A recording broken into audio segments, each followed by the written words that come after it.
I met with MBS in Saudi Arabia, the Crown Prince, and I can tell you something astonishing. These leaders are more pro-Israel than a lot of Jews. When I met with the Crown Prince of Saudi Arabia, I said to him, what do you think of Jews and what do you think of Christians? I like them both. Tell me why. Because my mother was one. I said, what are you talking about? My father's house director, he said, who raised me, was an Ethiopian Jew evangelical. Wow. عرب ممالک کے جو حکمران ہیں ان کے گھروں میں کسی نہ کسی طرح سے یہودی اور عیسائی خواتین داخل ہو چکی ہیں۔ میرے مصطفیٰ کریم صلی اللہ تعالی علیہ وسلم کے پیارے دیوانوں، جس کراؤن پرنس محمد بن سلمان کی پرورش ایک یہودی خاتون نے کی ہو، لوگ اس سے امید کرتے ہیں کہ وہ فلسطین کے لیے کچھ کرے گا، وہ فلسطین کا ساتھ دے گا، یہودیوں کے خلاف کھڑا ہوگا۔ میں سمجھتا ہوں لوگوں کی یہ کم فہمی ہے، کم عقلی ہے، اور وہ غلط جگہ پر امید لگائے بیٹھے ہیں۔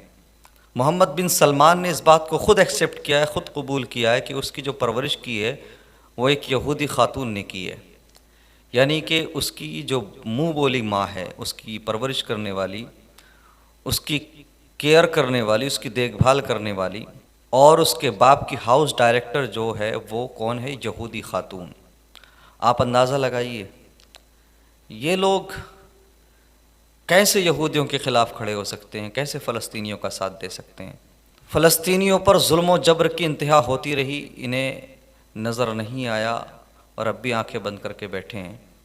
لیکن ہم نے اور آپ نے دیکھا کہ ماضی قریب میں عرب کے بغیرت حکمرانوں نے کیا کیا۔ آپ UAE کا جائزہ لے لیجئے، آپ دیکھیے دبئی کے اندر تقریباً 27 ایکڑ زمین دی گئی UAE حکومت کی طرف سے مندر کے لیے، اور 900 کروڑ روپیہ اس مندر کو بنانے میں خرچ ہوا، اس کا ادگھاٹن بھی ہوا، ہم نے اور آپ نے دیکھا۔ یعنی جس عرب سے اسلام پھیلا، شرک کا خاتمہ ہوا، اسی عرب میں پھر سے شرک کو بڑھاوا دینے کے لیے، یہ سعودی عرب ہو یا UAE کی بات کی جائے، عرب ممالک کے جو بغیرت حکمران ہیں یہ شرک کو بڑھاوا دینے میں پیش نظر آ رہے ہیں۔ اور مندر کی تقریب میں ہم نے اور آپ نے دیکھا کہ یہ لوگ خود بھی بہت سارے ان کے بڑے بڑے منسٹر، بڑے بڑے لوگ شامل تھے۔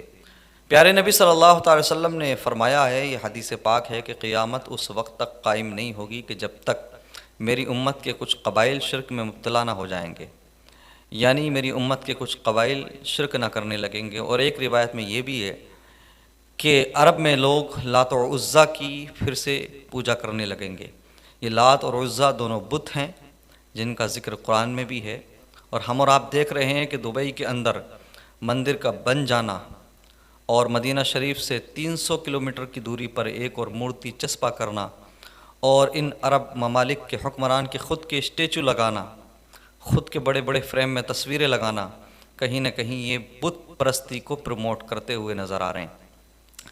جس مقدس سرزمین سے اسلام غالب ہوا، اسلام پھیلا، شرک کا خاتمہ ہوا، اسی مقدس سرزمین پر یہ پھر سے شرک پھیلا رہے ہیں۔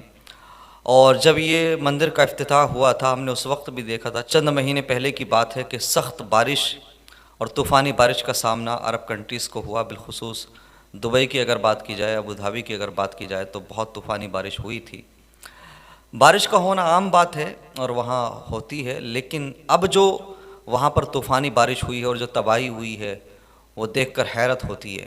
ایک قیامت جیسا منظر ہے۔ لوگوں کی کاریں، گاڑیاں، بڑی بڑی مرسیڈیز اور اوڈی جیسی گاڑیاں سب پانی میں بہتی ہوئی نظر آ رہی ہیں۔ دنیا کا سب سے زیادہ مصروف ترین دبئی انٹرنیشنل ایئرپورٹ، وہ بھی پانی میں ڈوبا ہوا نظر آیا۔ سینکڑوں فلائٹس کینسل کرنا پڑی۔ میٹرو سے لے کے تمام اسٹیشنز جتنے بھی ہیں سب کے سب پانی میں ڈوبتے ہوئے نظر آئے۔ دبئی کے اندر ایک قیامت جیسا منظر ہے۔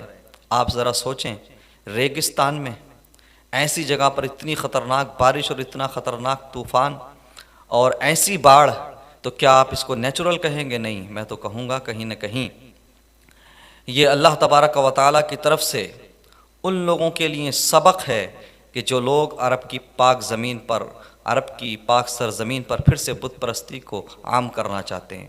آپ جانتے ہیں جو مندر بنایا گیا تھا، جس کا افتتاح ہوا تھا، جس کے اندر پرائم منسٹر آف انڈیا بھی شامل ہوئے تھے، اس مندر کے اندر 12 مورتیاں رکھی ہوئی ہیں، اور وہ عام طریقے سے سب کے لیے اوپن ہے، کھلا ہوا ہے۔ بھائی اگر بھارت کی بات کی جائے تو بھارت میں ہندوؤں کی کثیر تعداد ہے، غیر مسلموں کی، ان کا حق ہے، ان کا رائٹ ہے کہ یہاں مندر بنائیں، یہ جتنے چاہیں مندر بنائیں، لیکن جہاں سے اسلام پھیلا، جہاں سے شرک کا خاتمہ ہوا، وہاں پر پھر سے مورتیاں بنانا، مندر بنانا کہیں نہ کہیں یہ عربوں کے زوال کی وجہ بنے گا۔ میرے مصطفیٰ کریم صلی اللہ تعالی وسلم کے پیارے دیوانوں، موجودہ جو سچویشن ہے، جو حالات ہیں دبئی کے، میں سمجھتا ہوں کہ اگر اس کو گہرائی سے دیکھا جائے اور اس پر غور و فکر کیا جائے تو یہ بات عیا ہو جاتی ہے، ظاہر ہو جاتی ہے کہ یہ لوگ اپنی حد بھول چکے ہیں، حد کروز کر چکے ہیں۔ اور دبئی کوئی عام شہر نہیں ہے، دنیا کا سب سے زیادہ ترقی یافتہ شہروں میں یہ شامل ہے، شمار اس کا ہوتا ہے۔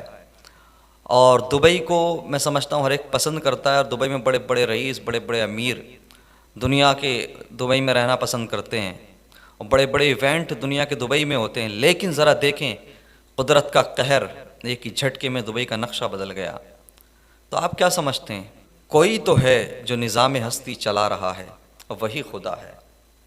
جو دن کو رات اور رات کو دن بنا رہا ہے، وہی خدا ہے۔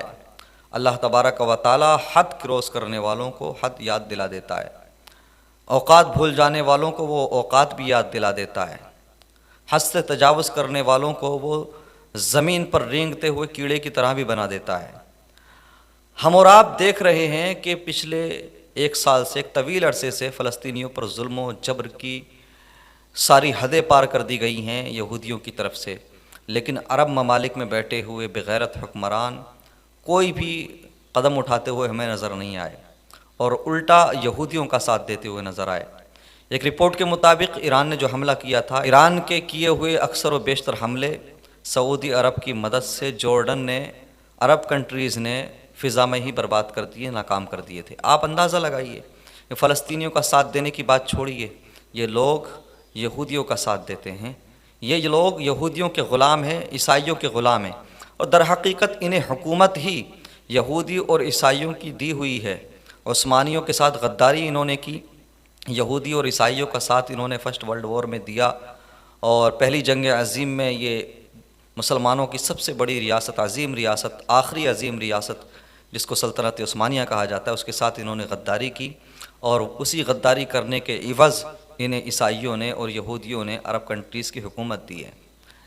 تو خیر ان سے امید بھی نہیں کی جاتی کہ یہ اہل فلسطین کے لیے کچھ کریں گے، لیکن کم سے کم اتنی بغیرتی تو نہ دکھائیں کہ آپ فلسطینیوں پر ہونے والے ظلم کے خلاف بولے بھی نہ، کچھ کرے بھی نہیں، اور اگر فلسطینیوں پر ظلم کرنے والے ظالموں کے خلاف کوئی قدم اٹھائے تو آپ یہودیوں کے ساتھ ہی کھڑے ہوئے نظر آئیں۔ اس بات کو نوٹ کر لو، اس بات کو لکھ لو، آپ اس پر چاہے ریسرچ کر لو، تحقیق کر لو۔ عرب ممالک کے جتنے بھی حکمران ہیں، ان کے گھروں میں یہودی خواتین، عیسائی خواتین کی بھرمار ہے۔ یہ لوگ ذہنی طور پہ، جسمانی طور پہ، ہر اعتبار سے یہودی اور عیسائیوں کے غلام بن چکے ہیں، اور یہ بھول چکے ہیں۔ توحید کا علم بردار خود کو کہتے ہیں، توحید پرست کہتے ہیں، لیکن اب یہ شرک کو بڑھاوا دے رہے ہیں، شرک کو عام کرنے میں لگے ہوئے ہیں۔ اور ابھی ایک اور مندر کے افتتاح کی خبر سامنے آ رہی ہے کہ جلد ہی ایک اور مندر عرب ممالک میں سے ہی کسی ملک میں تعمیر کیا جائے گا۔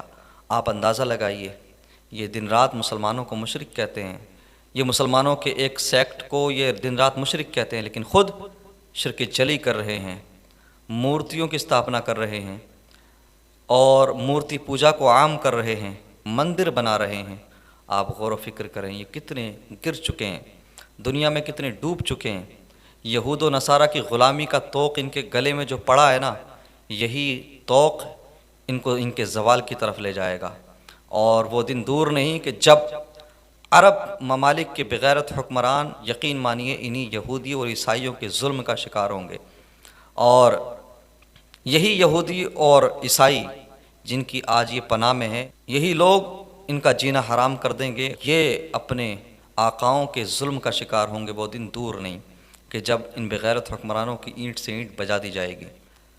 تو ایک بات ہمیشہ یاد رکھنا چاہیے کہ دنیا چاہے جتنی ترقی کر لے، کیسی ہی ٹیکنالوجی آ جائے، کچھ بھی ہو جائے، لیکن جب قدرت کی مار پڑتی ہے نا، تو پھر حال آپ دیکھ رہے ہیں، ساری ٹیکنالوجی، ساری ترقی رکھی رہ جاتی ہے، پھر جہاں تک نظر دوڑاؤ پانی ہی پانی نظر آتا ہے، تباہی تباہی نظر آتی ہے۔ اس لیے انسانیت پر ظلم کرنا بند کیا جائے اور انسانوں کے حقوق کی پرواہ کی جائے، اور جو بغیرت حکمران گہری نیند میں سوئے ہوئے ہیں اب بھی وقت ہے ان کے لیے کہ وہ جاگ جائیں۔ اور میں اپنی قوم کے ان لوگوں سے بھی گزارش کروں گا، خدا را ان بدبختوں کے اصل چہروں کو دیکھ لو، ان کے پیچھے چل کر اپنی آخرت برباد مت کرو۔